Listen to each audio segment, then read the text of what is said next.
나오신 여러분들을 진심으로 환영하며 축복합니다. 아멘. 날씨가 정말 추웠어요. 한 주간 동안 그냥 월요일부터 어제까지 어제도 눈이 내렸잖아요.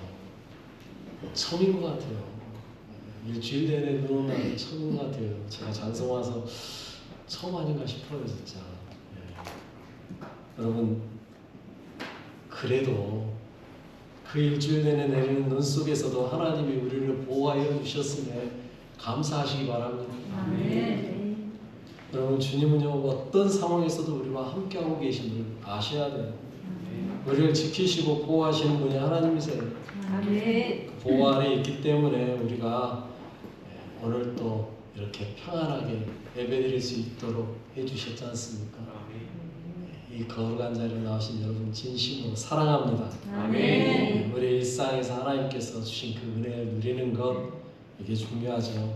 그 안에서 감사하며 사는 것, 이게 필요한 거예요. 우리의 삶의 모든 순간이 하나님의 인도하심이고요.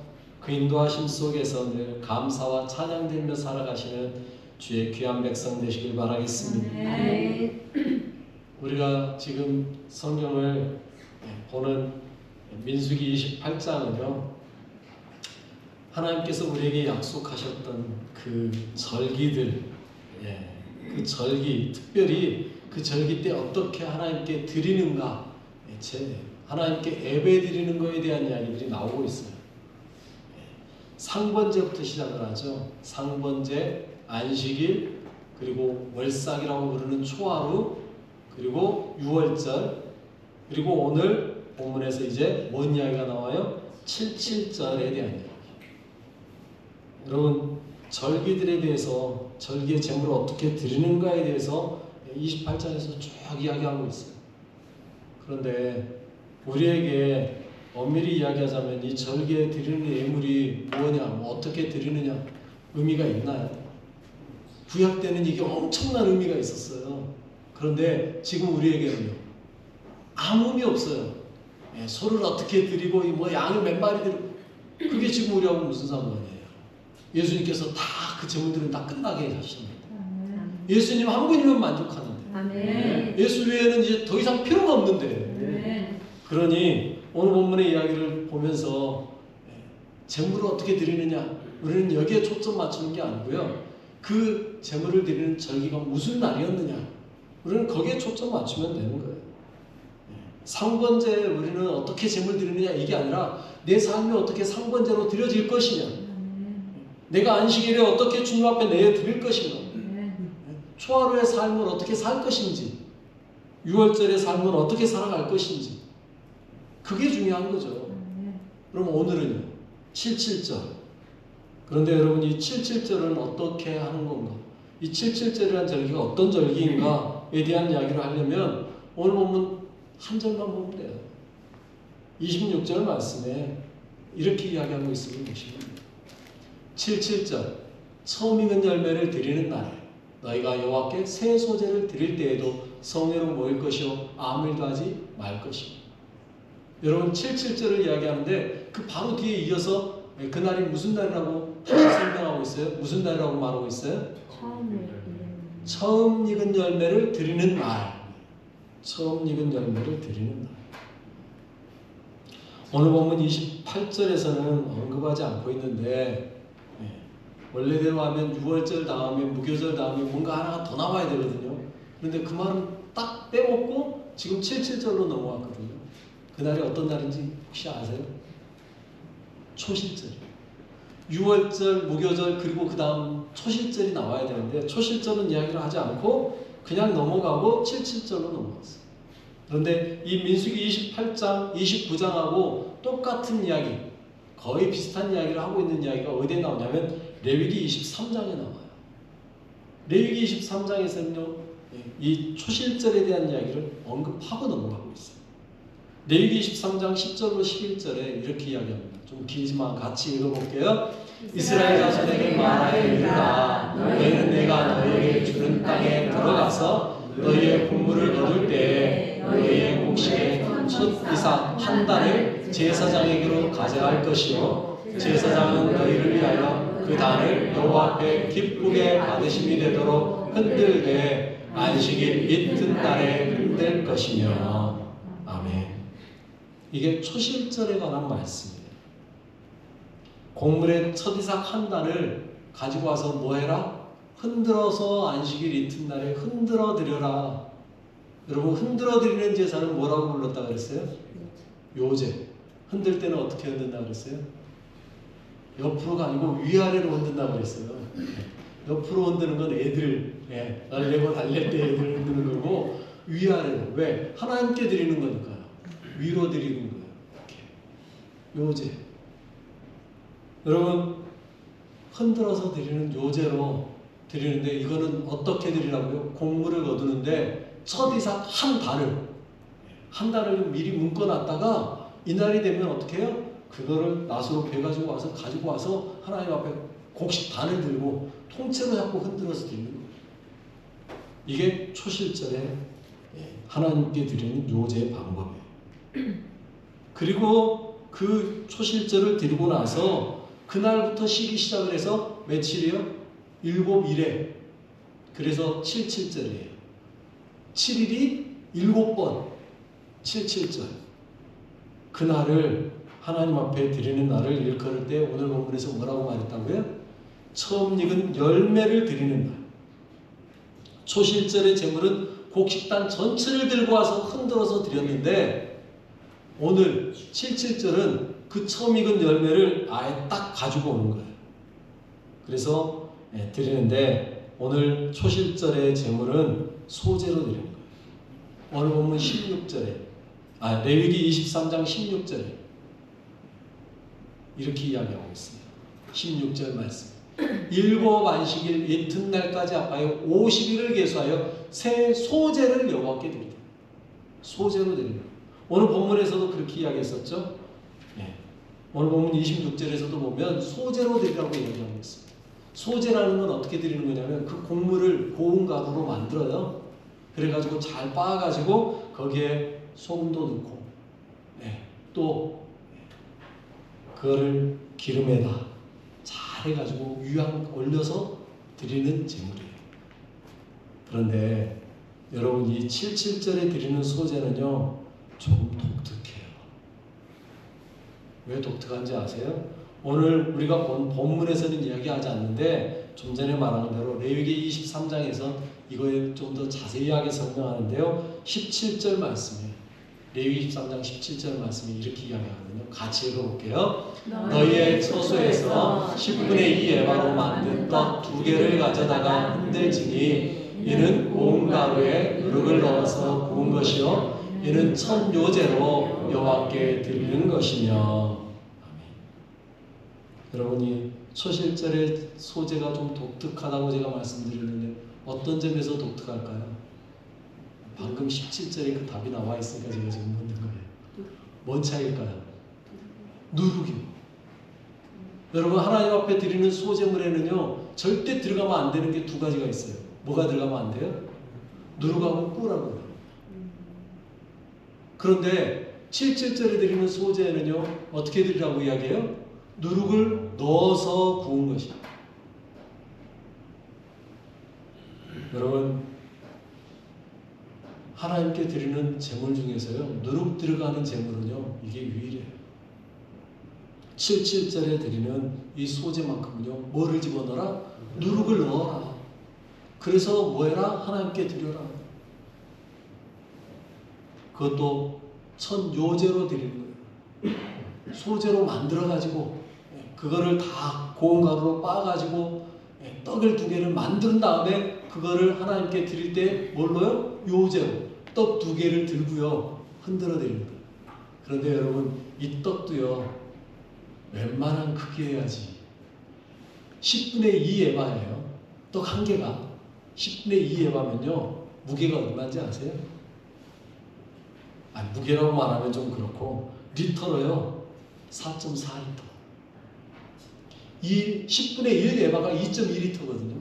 그럼 10분의 2 에바니까 4.4리터예요. 그러면 얼마예요? 되로 2대가 더 넘어요. 그러잖아요. 한 대에 2리터씩이니까 2대에서 내홈이 더 들어가야 돼요. 그걸로 빵을 만들었어요. 그럼 크기가 얼마나 할까요? 이만은 하지 않을까 싶어요. 제가 볼 때 2만 원 할 것 같아요. 그런데 이게 여러분 진설병도 10분의 2의 바로 만들거든요. 그러면 이런 건데 그게 하나도 아니고요. 몇 개라고요? 2개. 그러면 이거 드는 거 쉽지 않던데 이걸 2개를 들고요. 어떻게 해요? 흔들어요. 제사장 팔운동 제대로 하겠는데요. 여러분 어마어마하게 큰 거예요. 거기에다가요 진설병은 그나마 누룩이라도 안 들어가죠. 다른 소재는요 그나마 누룩이라도 안 들어가죠. 이건 누룩까지 들어가면 부풀어 오를 거 아니에요. 그럼 크기가 더 커지는 거예요. 이제 그걸 들고 흔들어야 돼요. 하나님 앞에 그렇게 드리는 거예요. 여러분 이게 초실절에 하나님 앞에 드려지는 첫 번째 열매를 드리는 거예요. 그러면 여러분 첫 열매를 드리는 게 한 번이 아니잖아요. 그러죠? 총 몇 번 드리는 거예요? 2번 드리는 거예요. 초실절에 한 번 드리고 그리고 칠칠절에 또 한 번 드리고. 그럼 어떤 게 진짜 첫 거예요? 여러분 초실절에 드리는 것은요 이삭으로 드리는 거예요. 그거는요 이렇게 이야기할게요.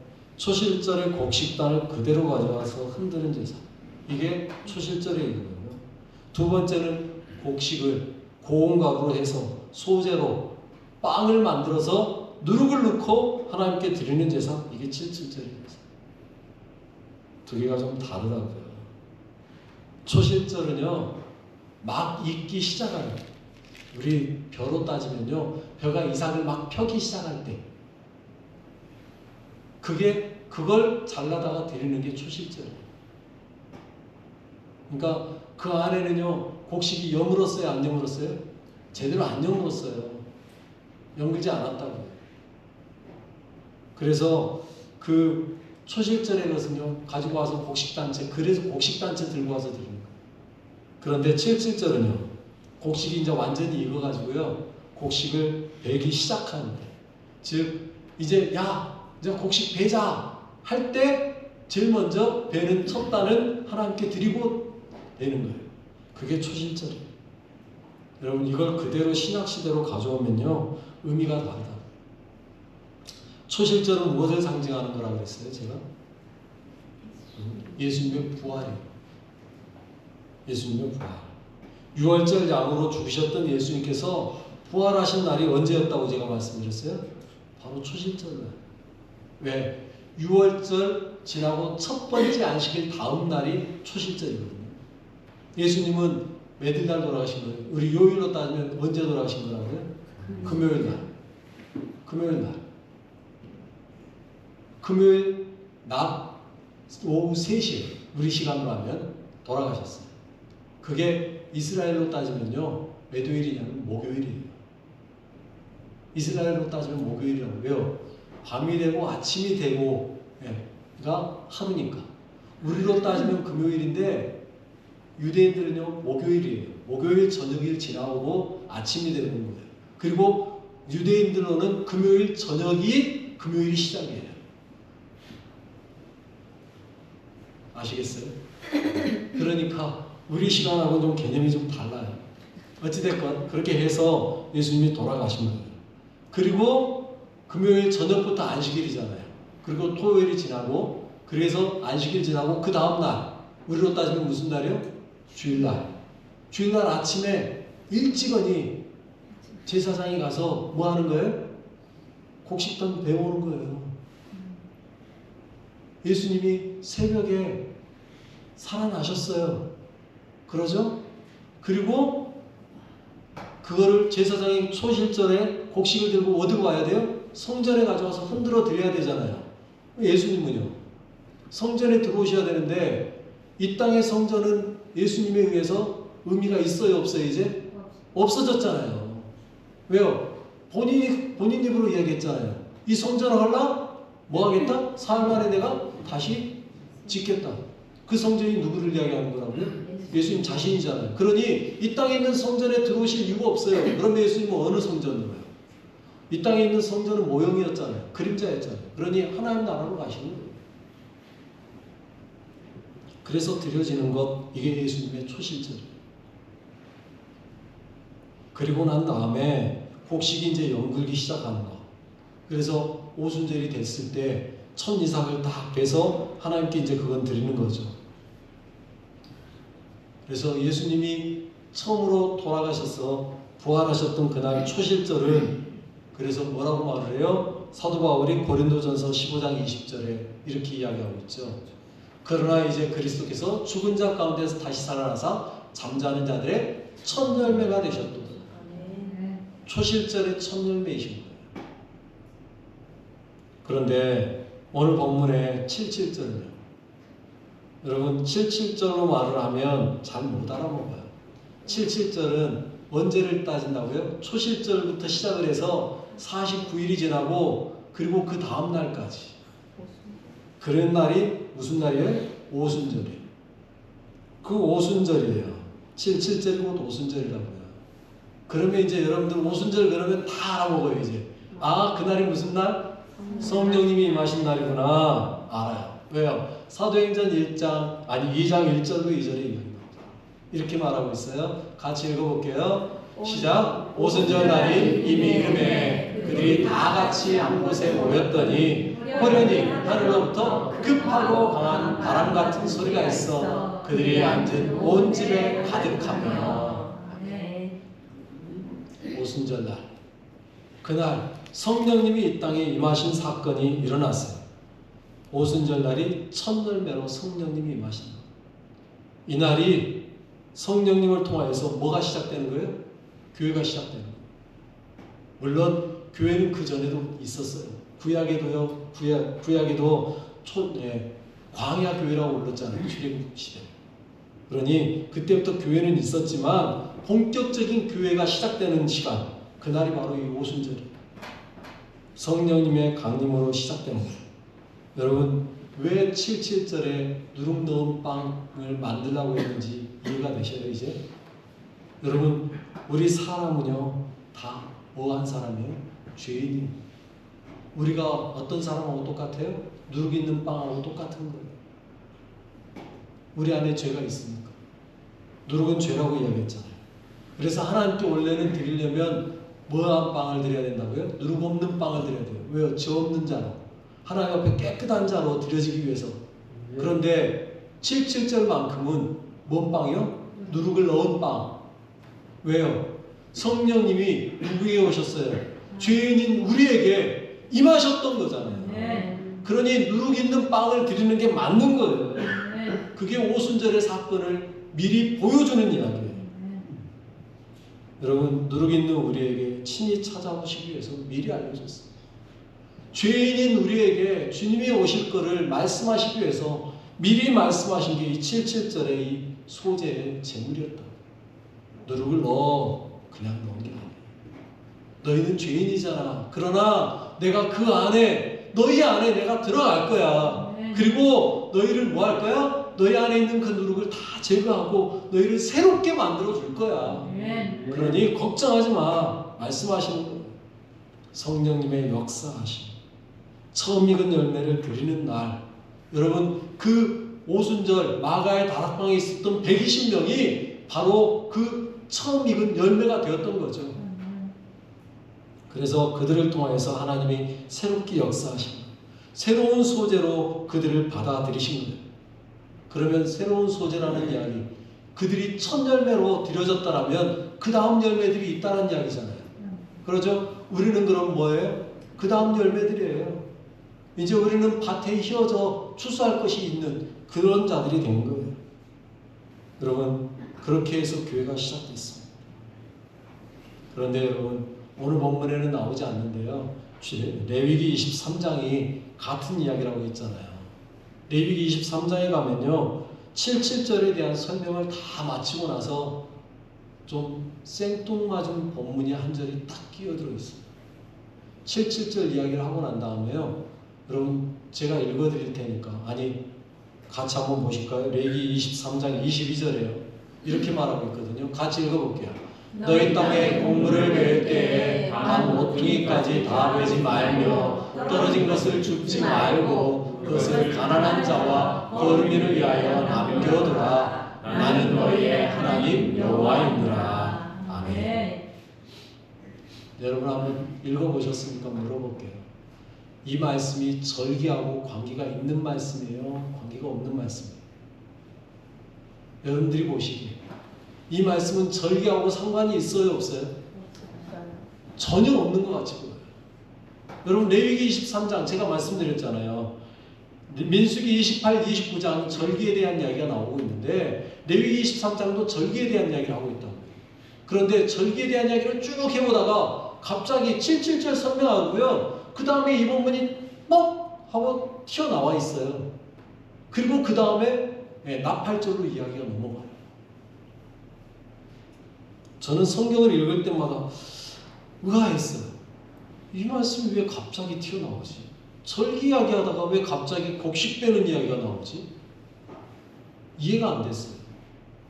근데 굳이 이해를 하자면 그렇게 이해를 했어요. 제가 오순절부터 곡식을 베는 절기니까 하나님이 오순절 이야기를 했으니까 즉 77절에 곡식을 이제 첫 곡식을 베고 그 다음부터 곡식 벨 거니까 저 이야기를 하셨나 보다. 그렇게 이해를 했어요. 그런데 최근에 제가 한 강의를 듣다가 저 말씀이 그 말씀이 아니라는 걸 알게 됐어요. 아, 내가 이해했던 그 말씀이 전부가 아니었구나. 저 말씀이 절기하고 관계가 있구나라는 걸 제가 알게 된 거예요. 왜? 여러분 요한복음 4장 35절 말씀이 이런 말씀이 있습니다. 같이 읽어볼게요. 너희는 넉 달이 지나야 추수할 때가 이르겠다 하지 아니하느냐. 그러나 나는 너희에게 이르노니 너희 눈을 들어 밭을 보라. 희어져 추수하게 되었도다. 아멘. 여러분 이 넉 달이 지나야라는 말은요 어떤 의미냐면 오순절에 추수가 끝나고 나잖아요. 오순절에 추수를 시작했나 했잖아요. 그래서 추수가 끝나면 그 다음에 이제 이스라엘 백성들이 하는 추수가 뭐냐면 마지막으로 거두는 게요 포도예요. 포도 그리고 석류, 감람나무 이 열매들을 거두는 게 마지막 추수거든요. 그런데 그때까지가 몇 개월 걸려요? 오순절이요. 날짜로 하면 이스라엘 달력으로 하면 3월 5일에서 6일입니다. 3월 5일이나 6일이 오순절이라. 그리고 나팔절은 몇일이에요? 7월 1일이에요. 그러면 계산상으로 몇 달 걸려요? 넉 달이에요. 그래서 예수님이 하신 말씀이 야 너희들 넉 달 지나야 추수 때가 이른다고 말하지. 저 말은 저기에서 말하는 추수는 뭘 이야기한다고요? 포도나 감람나무나 이런 것들. 그런데 예수님은 뭐라고 말해요? 아니야. 너희 눈을 들어서 밭을 봐봐. 희어져 추수하게 되어 있어. 여러분 저 말씀을 어디에서 하셨을까요?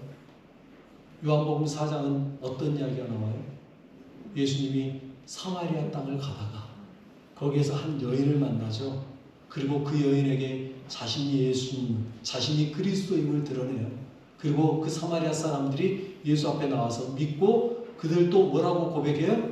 당신이 그리스도입니다라고 고백하는 그 이야기가 4장에 나오는 이야기예요. 즉 사마리아인들에게 예수를 알려주고 그들이 예수를 믿게 만드는 이야기. 여러분 사마리아인들은 유대인들에게는 어떤 사람들이에요?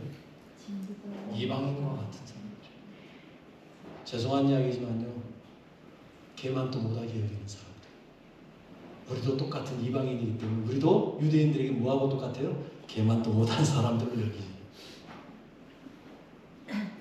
그런데 주님은요 그 사마리아 사람들에게 복음을 전한 다음에 하신 말씀이 저 말씀이에요. 희어져 추수하게 되어 있어요. 여러분 저 말씀이 레위기 23장 22절과 연결되는 말씀이에요.